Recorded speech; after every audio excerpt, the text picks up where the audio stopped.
Hey y'all, welcome back to 18 Outdoors. I know it's been a while, but hey, me and Kathy have both been sick like 3 weeks, and I had to work a bunch too. So we're just now, you can probably tell a little bit my voice, just now getting better. So, but I'm gonna do a video today. So, I haven't been hunting but one time this whole bow season so far. Here it is. This is crap. This is later on in October, so the 27th, I think, or 26th. So.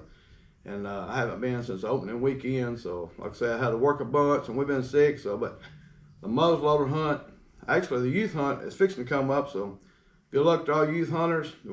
Get a biggin, get whatever you want. I mean, have fun. It's gonna be like 2 days on the managed area and 3 or 4 days on the national forest land and private land. So, and then they'll have another one later. So, but anyway, today we're gonna talk about muzzleloader hunting and our favorite type of guns, what we use. Muzzleloader hunting, I grew up doing that with old school muzzleloaders. My dad and them, they chased the primitive weapons hunt because you could shoot either sex. So we went with old Thompson Center, Hawkins, and then they come up with Cherokee, a little shorter one, but the old side lock, percussion cap muzzleloaders, not near as good as what we got today, still, back then you couldn't use a scope. But see now, inline muzzleloader scopes, is a thing. They're still not 100%, as far as going off, but a lot better than the old days, and real fun to hunt with. A little bit aggravating about the cleaning stuff, but it's a lot better than it was. So we're going to start out what we use and what we consider the best muzzleloader, in the world and in the United States. And what we use is CVA. So the biggest thing about CVAs, and a lot of them now, the inline, is how easy they are to clean, how simple they are to use. We're going to start out with this introductory one, and this is Cassie's, the first one she ever got. It's the Wolf, CVA Wolf. Little young, small, lightweight. Walmart has carried these. A lot of places, Cabela's. They're not very expensive, but they're accurate. She killed her first muzzleloader deer with this gun right here, a nice 8-point, like a 190-something pound 8-point. So just and it tickled her to death, and she ended up getting another one. So she ended up winning another CVA. But this is the CVA Wolf. Very nice. Great introduction muzzleloader. If you just want to do it, because most time people ain't gonna use these but a couple times a year. So I've hunted all season with them before. So I'm gonna show you a couple more different ones, and I'm gonna show you basically why we like them so much, how easy they are to clean and stuff. So here's an upgrade of a CVA. Cassie won this one for the truck buck shoot, the Alabama Outdoor News Magazine. Everybody remembers that. She won that with her buck. So this is a CVA Acura. It's a little bit heavier than the Wolf, more accurate. It's got a excuse me, I still got the dang cough, but I'm not contagious, so maybe y'all won't get it. But it's got the nitrite coating, rust resistant. Still, break down. So I've actually changed the scope out on this one, put a little post scope on it for her, but she loves this gun. So like I say, real weather resistant, just an upgrade to the Wolf. It's actually an upgrade to Optimus. It's got a Bagura barrel on it, and real good shooting. She hit a dime at 100 yards, so it's a very nice gun. Hers, I can't use it, so. Right here, she got me this for Christmas. This is the CVA Optima LR, long range, stainless. Very nice muzzleloader. You can get these anywhere you want to get them, gun stores, vans. So they'll actually have some nitrite ones, some Acura long range, a little bit more pricey ones, but longer barrel gun.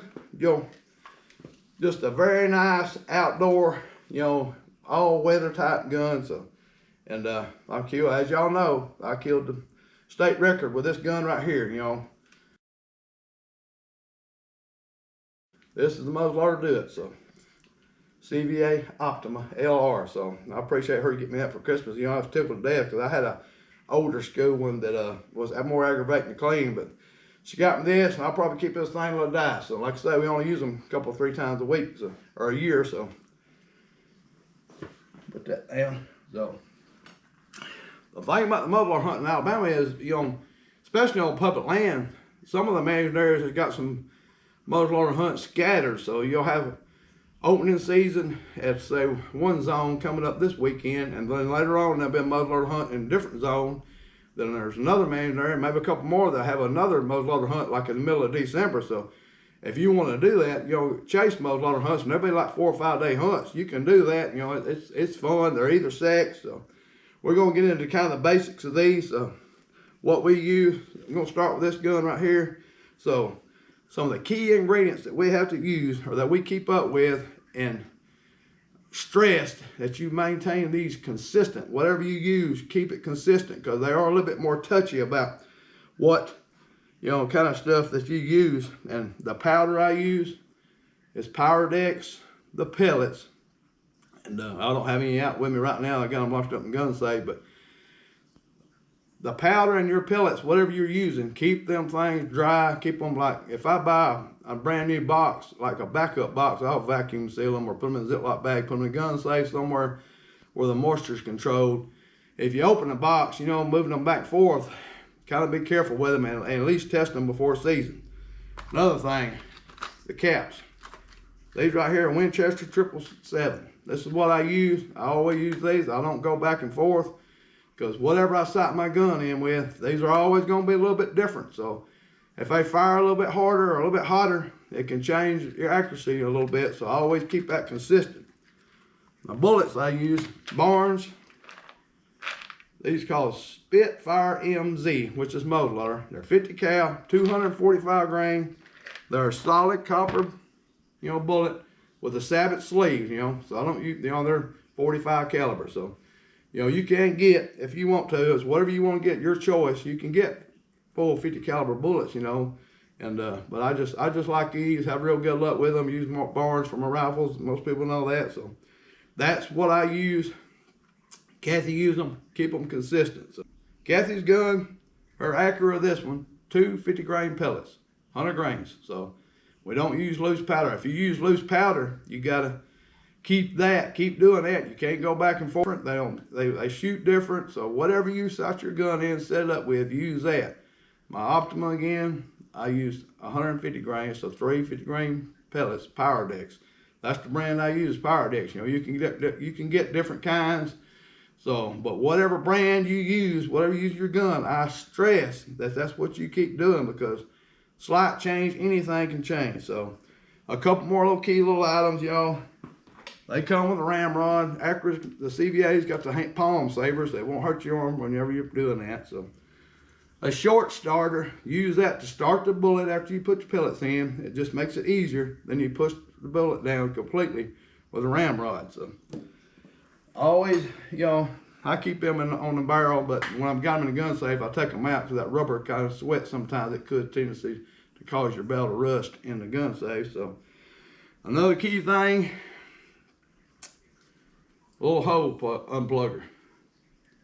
That right there, that firing pin hole, you want to make sure that nipple hole and that fire pin hole is clear. So I always do that after I load mine, is make sure that hole is punched through. Use that. Nipple grease.